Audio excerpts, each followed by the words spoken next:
Assalamualaikum warahmatullahi wabarakatuh. Selamat pagi, berjumpa lagi di mata kuliah Ilmu Teknologi Pangan. Hari ini kita akan belajar tentang indeks efektivitas, suatu metode untuk memilih perlakuan terbaik pada penelitian, terutama penelitian berbasis pangan atau formulasi produk. Nah, latar belakangnya kenapa sih kita harus belajar tentang indeks efektivitas? Yang pertama adalah suatu penelitian itu pasti terdiri dari beberapa perlakuan. Misalnya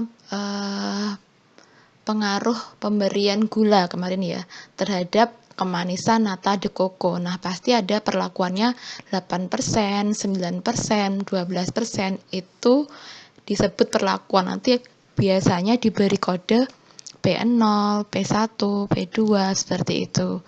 Kemudian pada perlakuan di penelitian itu biasanya diukur beberapa variabel. Misalnya kemarin untuk nata pasti ada rasa, warna, aroma, tekstur misalnya. Kemudian nilai gizinya mungkin energi, protein, lemak dan sebagainya. Kemudian masing-masing variabel itu pasti sudah dipertimbangkan mengapa penting untuk diukur. Misalnya untuk membuat cookies tinggi Fe, otomatis kita pasti mengukur kadar Fe-nya, kemudian mengukur kadar proteinnya, karena penyerapan Fe itu terkait dengan proteinnya. Kemudian harus tinggi juga, vitamin C-nya juga diukur misalnya. Nah, hasil pengukuran variabel ini digunakan dasar untuk mengambil keputusan. Selanjutnya, tujuan dari metode indeks efektivitas. Tujuannya adalah untuk mengambil keputusan dapat dilakukan dengan mempertimbangkan segala aspek yang dapat menentukan mutu produk. Misalnya kita ingin membuat mie, manakah yang paling penting? Apakah yang penting rasanya harus enak, teksturnya nggak perlu bagus, yang penting rasanya enak, kemudian nilai gizinya nomor sekian. Nah, nanti itu fungsinya indeks efektivitas ini ingin tahu sebenarnya variabel mana sih yang paling penting. Misalnya kalau misalnya kita membuat biskuit tinggi Fe, lebih penting manakah? Kadar Fe-nya harus tinggi kah atau rasanya harus enak? Nah, itu tujuannya kita menilai indeks efektivitas suatu produk. Nah, untuk faktor pertimbangannya yang pertama adalah jumlah variabelnya cukup untuk mencerminkan tercapainya tujuan memilih perlakuan terbaik. Jadi untuk variabelnya biasanya minimal 5 atau 6 perlakuan ya untuk perlakuan terbaik. Maksudnya 3 perlakuan ya. Kalau yang 6 itu variabelnya. Jadi kalau untuk jumlah variabelnya itu antara 3 sampai 6 sudah boleh, tapi alangkah lebih baik jika lebih dari 6. Kemudian masing-masing variabel itu harus berbeda antara 2 atau lebih perlakuan. Yang ketiga adalah nilai suatu variabel tidak dapat diramalkan oleh variabel lain. Misalnya variabel itu adalah misalnya pengaruh pemberian tepung tempe terhadap kadar protein, lemak, karbohidrat, kemudian organ leptik pada misalnya mie ayam gitu. Nah, itu salah satu variabelnya itu ya tadi. Misalnya karbohidrat, lemak, protein itu masuk variabel. Kemudian untuk prosedurnya yang pertama adalah variabelnya itu diurutkan atau di-ranking berdasarkan peranannya terhadap mutu produk dari tertinggi ke terendah menggunakan pendapat responden. Jadi nanti kita bikin kayak semacam kuesioner untuk mengetahui variabel manakah yang penting menurut si responden. Yang kedua, hasil ranking kemudian ditabulasi sehingga akan diperoleh jumlah rata-rata dan ranking variabel. Yang ketiga, masing-masing bobot variabel nanti dapat dihitung berdasarkan rata-rata ranking. Jadi nanti nilai rata-rata tiap variabel dibagi rata-rata tertinggi. Jadi bobot variabel nanti kita singkat dengan BV, rumusnya adalah nilai rata-rata variabel dibagi rata-rata tertinggi. Kemudian kepentingannya akan dikuantifikasikan dari 0 sampai 1. Angka 1 itu untuk yang paling tinggi atau paling penting variabelnya. Kemudian yang keempat, dihitung bobot normal masing-masing untuk variabel. Atau kita sebut dengan BN ya, dengan rumus membagi bobot total variabel dengan bobot total. Yang kelima, kita yang terakhir menghitung namanya nilai efektivitas atau NE. Rumusnya adalah nilai perlakuan dikurangi nilai terjelek dibagi nilai terbaik dikurangi nilai terjelek. Variabel dengan nilai rata-rata semakin besar itu akan semakin baik. Maka rata-rata terendah sebagai nilai terjelek dan rata-rata tertinggi itu sebagai nilai terbaik dan sebaliknya. Jadi misalnya kalau kita ingin menguji rasa pada tadi cookies tempe misalnya, maka kan semakin skornya misalnya 6 atau 5 rata-ratanya maka kan semakin baik kan. Tapi misalnya kadar air, kita ingin membuat tepung tempe, kan kalau kadar airnya semakin rendah kan malah semakin baik kan. Jadi kita lihat dulu apakah variabel itu yang terendah paling baik ataukah yang nilainya paling tinggi yang paling baik. Jadi tergantung variabelnya. Kemudian yang keenam, dihitung nilai NH atau nilai hasil dari tiap variabel dengan cara mengalihkan bobot normal masing-masing variabelnya dengan NE-nya. Jadi NH rumusnya adalah BN dikali masing-masing variabel, mengalihkan BN dengan NE-nya, itu rumus NH. Kemudian menjumlahkan NH semua variabel untuk masing-masing perlakuan. Perlakuan terbaik itu perlakuan dengan NH yang tertinggi. Supaya tidak bingung, kita langsung ke contoh soal ya. Ini contoh form perlakuan terbaik. Ini salah satu contoh formnya ya. Misalnya ini untuk mengetahui pentingnya peranan variabel terhadap mutu produk es krim. Nanti ditulisnya saudara diminta untuk mengemukakan pendapat tentang urutan ranking yang pentingnya peranan kelima variabel terhadap mutu es krim dan mencantumkan nilai 1 itu sangat kurang penting, nilai 5 sampai terpenting. Jadi misalnya dari overrun, meleleh, rasa, warna, tekstur. Kira-kira kalau kalian beli es krim mana sih paling penting? Oh, menurut saya yang paling penting rasanya dulu. Oke, rasa dikasih nomor 5. Kemudian apa? Oh, yang penting adalah teksturnya harus seperti es krim. Lah, maka kita kasih tekstur untuk angkanya 4. Kemudian apalagi? Oh, ternyata melelehnya tidak cepat meleleh. Kita kasih meleleh nomor 3. Kemudian overrun itu adalah rendemennya. Jadi semakin gede semakin baik ya. Misalnya, oh yang penting saya banyak isinya. Oh, berarti overrun kita kasih ranking 2. Nah, terakhir yang apa? Warna. Karena menurut saya kalau warna sama misalnya sama tekstur lebih penting tekstur. Makanya tekstur saya kasih nilai 4, tadi yang warna saya kasih nilai 1 aja misalnya. Nah, itu contoh form perlakuan terbaik.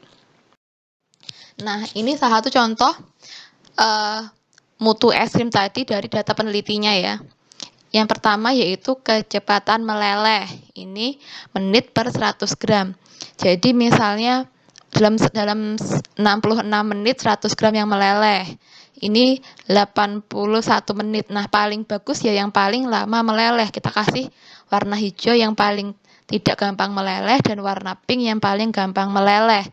Ada perlakuannya P0, P1, P2, P3, dan P4. Kemudian overrun itu rendemen. Jadi misalnya 100 gram bahan es krim setelah diolah menjadi es krim akan menghasilkan 18 gram es krim atau yang P1 28 gram es krim. Maka yang kita pilih kan yang paling bagus ya yang paling banyak rendemennya kan. Berarti kita pilih yang 28,24% sebagai yang nilainya paling bagus dan yang warna 18,98 yang paling jelek ya.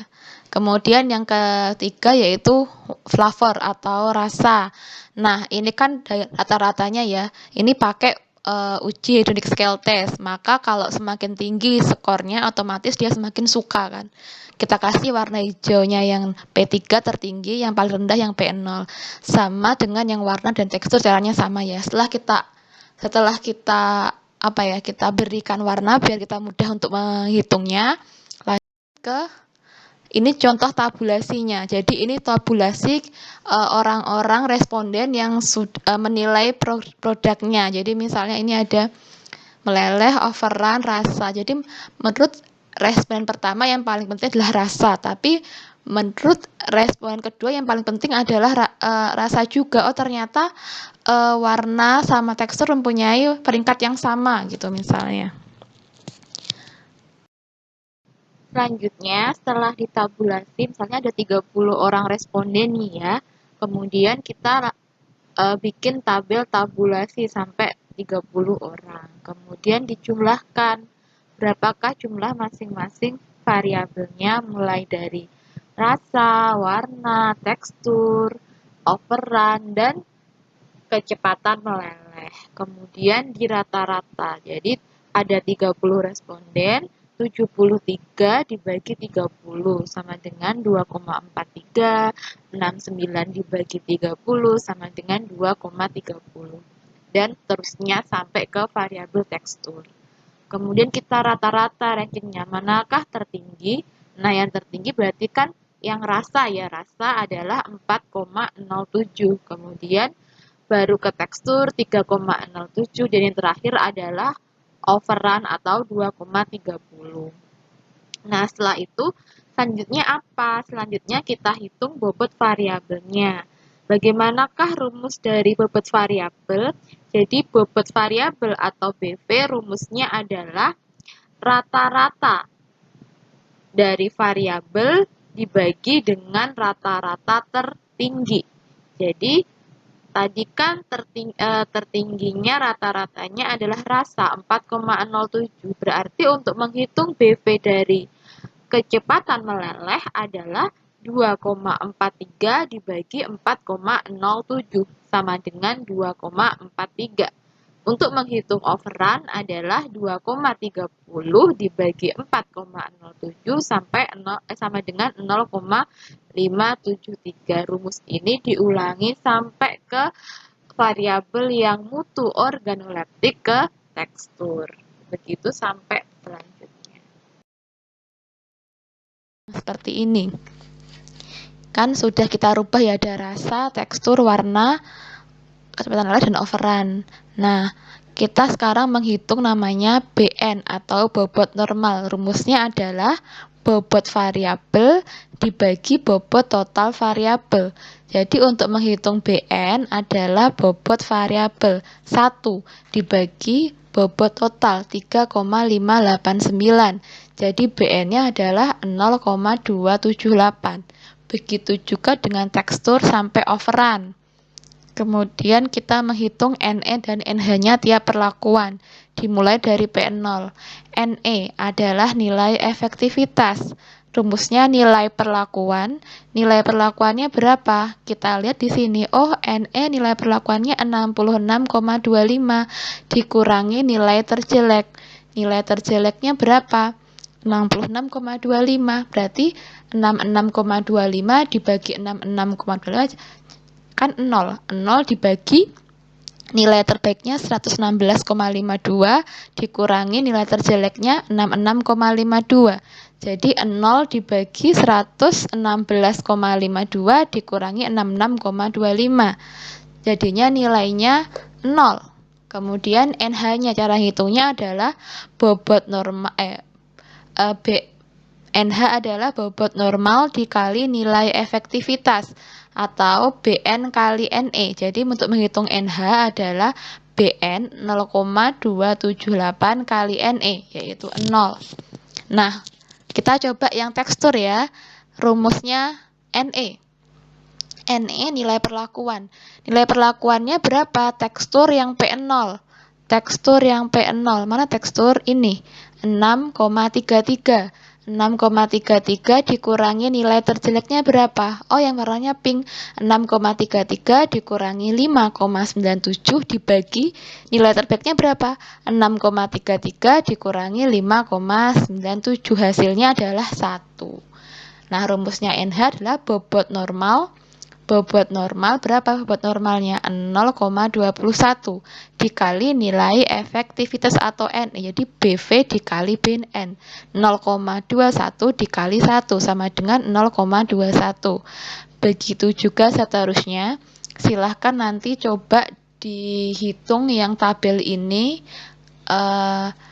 Nanti silakan dilakukan perhitungan, kemudian nanti jam 9:30 kita diskusi. Jadi saya harap sebelum jam 9:30 kalian sudah selesai untuk mengirim daftar nilai untuk penentuan perlakuan terbaik. Boleh ditulis tangan, boleh diketik, kemudian jangan lupa nanti diupload di Google Classroom. Saya bikinkan roomnya.